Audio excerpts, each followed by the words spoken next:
साताऱ्यातील कराडमध्ये आज आघाडीची महासभा आयोजित करण्यात आली। उदयनराजे भोसले यांच्या प्रचारासाठी ही सभा घेण्यात येते। तर कराडमधील सभेच्या व्यासपीठावर राष्ट्रवादी काँग्रेसचे अध्यक्ष शरद पवार आणि माजी मुख्यमंत्री पृथ्वीराज चव्हाण एकाच व्यासपीठावर उपस्थित आहेत।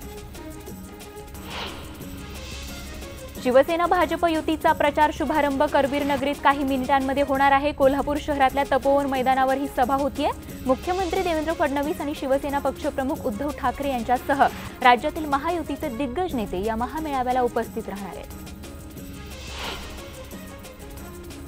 कोल्हापुरातील सभेआधी मुख्यमंत्री देवेंद्र फडणवीस, शिवसेना पक्षप्रमुख उद्धव ठाकरेंनी करवीर नगरीत अंबाबाईचं दर्शन घेतलंय। त्यांच्यासोबत चंद्रकांत पाटील, सुधीर मुनगंटीवार आणि आदित्य ठाकरे हे उपस्थित होते। अंबाबाईच्या मंदिरात एक छोटासा किस्सा या ठिकाणी घडलेला आहे। दर्शनासाठी जात असताना सुरक्षा रक्षक बूट घालून मंदिरात जातोय हे उद्धव आणि आदित्य ठाकरे या दोघांच्या लक्षात आलं आणि यावेळी उद्धव यांनी सुरक्षा रक्षकाच्या लक्षात ही बाब आणून दिली आणि त्यांनी सुरक्षा रक्षकाला बूट काढण्यास भाग पाडला आणि मग तो उद्धव ठाकरेंबरोबर बूट काढल्यानंतर मंदिरात त्यांनी प्रवेश केला। कोल्हापुरातील आघाडीच्या कार्यकर्त्यांमधील नाराजी दूर करण्यासाठी आज राष्ट्रवादी काँग्रेसचे प्रदेशाध्यक्ष जयंत पाटील यांनी या ठिकाणी एक सभा आयोजित केली होती आणि हातकणंगले तसंच आपण पाहतोय की या ठिकाणी दोन्ही जागा निवडून आणण्यासाठी आघाडीचा खरं तर धर्म पाळला पाहिजे असा सल्ला यावेळी जयंत पाटलांनी कार्यकर्त्यांना दिला। तसंच युतीचा उमेदवार हा आयात केलेला असून त्याचा पराभव हा निश्चित आहे असं म्हणत भाजप सेनेवरही त्यांनी टीका केली आहे।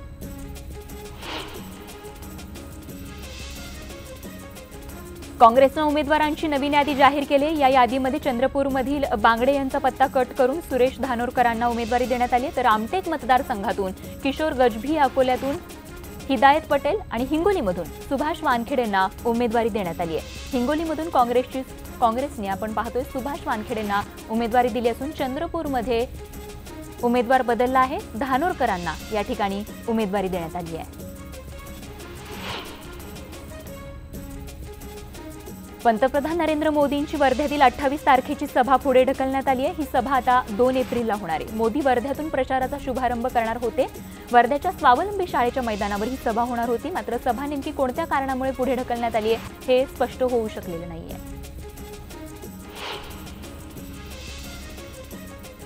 सातारा जिल्हा काँग्रेसचे अध्यक्ष रणजितसिंह नाईक निंबाळकर उद्या भाजपत प्रवेश करणार आहेत। भाजप निंबाळकरांना माढाची उमेदवारी देणार असल्याची चर्चा आहे।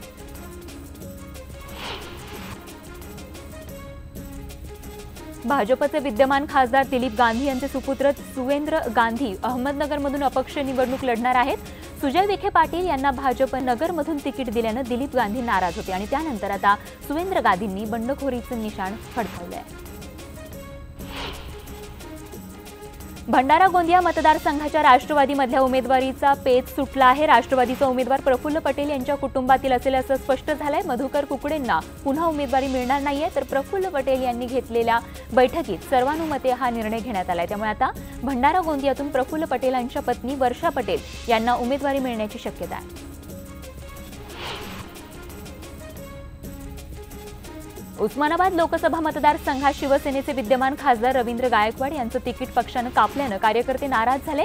5 वर्षांमध्ये खासदारांनी केलेल्या कामांचा लेखाजोखा पक्षप्रमुख उद्धव ठाकरे यांच्यासमोर मांडण्यासाठी उस्मानाबादवरून शेकडो कार्यकर्ते मुंबईला निघाले होते, परंतु या सर्व कार्यकर्त्यांच्या गाड्या पोलिसांनी वाशी टोल नाक्यावर अडवल्या आणि कार्यकर्त्यांना परत पाठवण्यात आलं। परत जा अन्यथा गुन्हे दाखल करू असं दबावतंत्र पोलिसांनी अवलंबल्यानं कार्यकर्त्यांनी अखेर माघारी जाण्याचा निर्णय घेतला।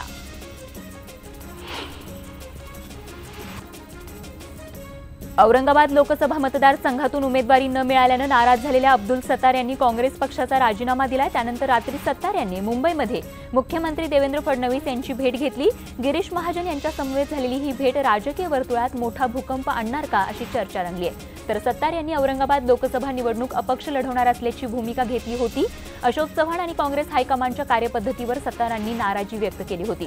तर सत्तार हे वास्तविक विखे अशोक चव्हाण यांचे निकटवर्तीय मानले जातात, पण चव्हाण यांनी सत्तार यांच्या नावाचा विचार न करता सुभाष झांबड यांना उमेदवारी दिल्यानं सत्तार नाराज झाले। शिवसेनेतून राहुल शेवाळेंना दक्षिण मध्य मुंबईतून उमेदवारी देण्यात आली। राहुल शेवाळेंच्या उमेदवारीला पूर्ण पाठिंबा असल्याची प्रतिक्रिया रामदास आठवलेंनी दिली। राहुल शेवाळे आपले चांगले मित्र असून त्यांना आमचा पूर्ण पाठिंबा असून जनता प्रचंड मतांनी त्यांना निवडून आणेल असा विश्वास देखील त्यांनी व्यक्त केला आहे। मावळ मतदारसंघातून राष्ट्रवादीने पार्थ पवार यांना उमेदवारी दिली आहे। पार्थ यांच्याकडून आपल्या मतदारसंघाचा झंझावाती दौरा त्यांच्याकडून सध्या सुरू असल्याचं बघायला मिळत आहे। या दौऱ्यादरम्यान ते इस्कॉनच्या एका कार्यक्रमातही सहभागी झाले होते। यावेळी त्यांनी हरे राम हरे कृष्णाच्या गीतावर काही थाट या ठिकाणी ठेका धरल्याचं देखील चित्र बघायला मिळालं। तर एकीकडे राष्ट्रवादीचे मावळचे उमेदवार पार्थ पवार यांनी हरे राम हरे कृष्ण या गाण्यावर ठेका धरला, तर दुसरीकडे भाजपचे आमदार महेश लांडगे यांच्या पैलवानांनी त्यांच्या ठेक्याचा व्हिडिओ व्हायरल केलाय। अंबरनाथमध्ये शिवसेना राष्ट्रवादीच्या कार्यकर्त्यांमध्ये हाणामारी झाली आहे। सेनेचे नगरसेवक राजू शिर्के आणि राष्ट्रवादी युवक काँग्रेसचे शहर उपाध्यक्ष महेश गोरे यांच्यात निवडणुकीपासून वाद असून त्यातूनच दोन्ही गटात शाब्दिक चकमक झाली आणि त्याचं नंतर रूपांतर थेट हाणामारीत झालं। या हाणामारीत 6 जण जखमी झाले असून एकाची प्रकृती गंभीर असल्याचं कळतंय। या प्रकरणी शिवाजीनगर पोलीस ठाण्यात परस्पर विरोधी गुन्हे दाखल करण्यात आले।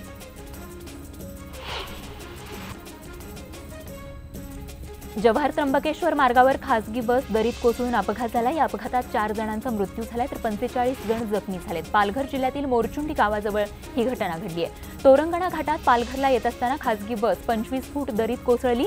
जखमींना उपचारासाठी त्र्यंबकेश्वर सरकारी रुग्णालयात दाखल करण्यात आलंय। दरम्यान मृतांची संख्या वाढण्याची देखील भीती व्यक्त केली जाते। जळगावमधील बांभोरी गिरणा नदी पुलाजवळ ट्रकचा भीषण अपघात झाला। अपघातात ट्रक चालक गंभीररित्या जखमी झाला असून अपघातानंतर महामार्गावर वाहनांच्या लांबच लांब रांगा लागल्या होत्या। नागपूर आणि औरंगाबादकडे जाणारी वाहनं एरंडोल म्हसावद मार्गावरून वळवण्यात आली होती। पालघर इथल्या सत्यम बुक कंपनीला भीषण आग लागली होती। या आगीमध्ये सत्यम बुक कंपनी जळून खाक झाली, तर आगीचं कारण अद्याप समजू शकलेलं नाहीये। पालघरमधील डहाणू नाशिक रस्त्यावर संतोषी गावाजवळ गवतानं भरलेल्या ट्रकला भीषण आग लागल्याची घटना घडली। मात्र चालकानं प्रसंगावधान दाखवून पेटता ट्रक शेजारील खुल्या शेतात नेल्यानं मोठी दुर्घटना टळली आहे।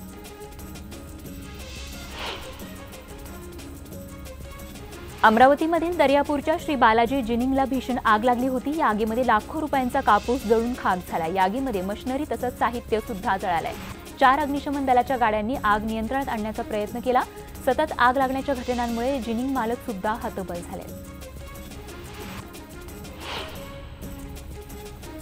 भोकरदन तालुक्यातील गोकुळ गावात वाळूच्या ढिगाऱ्याखाली दबल्यानं गुदमरून 2 युवकांचा मृत्यू झालाय।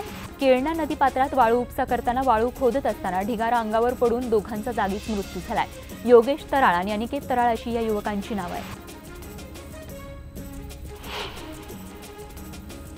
रंगपंचमी आणि मार्च अखेरमुळे लासलगाव बाजार समिती 10 दिवस बंद राहणार आहे। त्यामुळे व्यापारी लिलावात सहभागी होणार नाही। अगोदरच कांद्याचे भाव पडलेले असताना त्यामध्ये आता तब्बल 10 दिवस लिलाव बंद राहणार असल्यामुळे शेतकऱ्यांची चिंता वाढली आहे।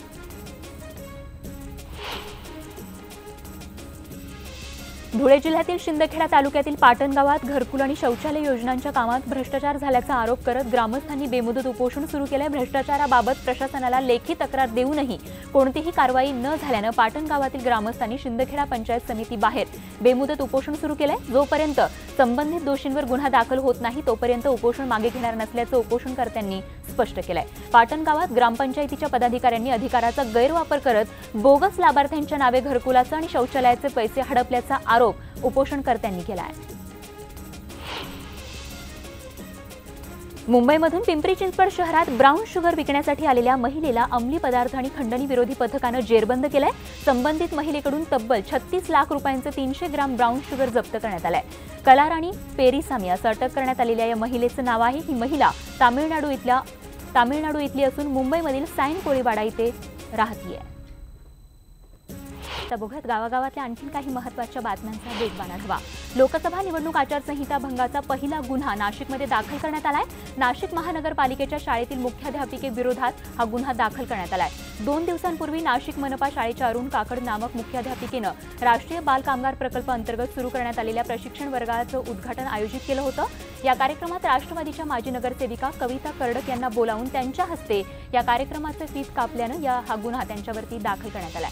याबाबत निवडणूक आयोगाकडे प्राप्त झालेल्या तक्रारीनंतर आयोगानं याबाबत चौकशी करून संबंधित मुख्याध्यापिका विरोधात नाशिकच्या पंचवटी पोलीस ठाण्यात आचारसंहिता भंग केल्याचा गुन्हा दाखल केला आहे। थकीत बिलाच्या वसुलीसाठी महावितरण कंपनीनं वसुली मोहीम हाती घेतली। या अंतर्गत पूर्णा तालुक्यातील 7 गावांचा वीज पुरवठा खंडित करण्यात आलाय। मार्च अखेरीस महावितरणनं ही वसुली मोहीम राबवली आहे। नियमित बिल भरणा करणाऱ्या ग्राहकांना देखील या वीज तोडणीचा फटका सहन करावा लागतोय। विशेष म्हणजे जिल्ह्यामध्ये मोठा दुष्काळ आहे। ग्रामीण भागात तर दुष्काळाची भयावह परिस्थिती असून देखील मुलांच्या परीक्षाही सुरू आहेत आणि या परिस्थितीत ही वसुली मोहीम सुरू असल्यानं ग्रामीण भागातील नागरिक आणि विद्यार्थ्यांना अधिकच त्रास सहन करावा लागतोय।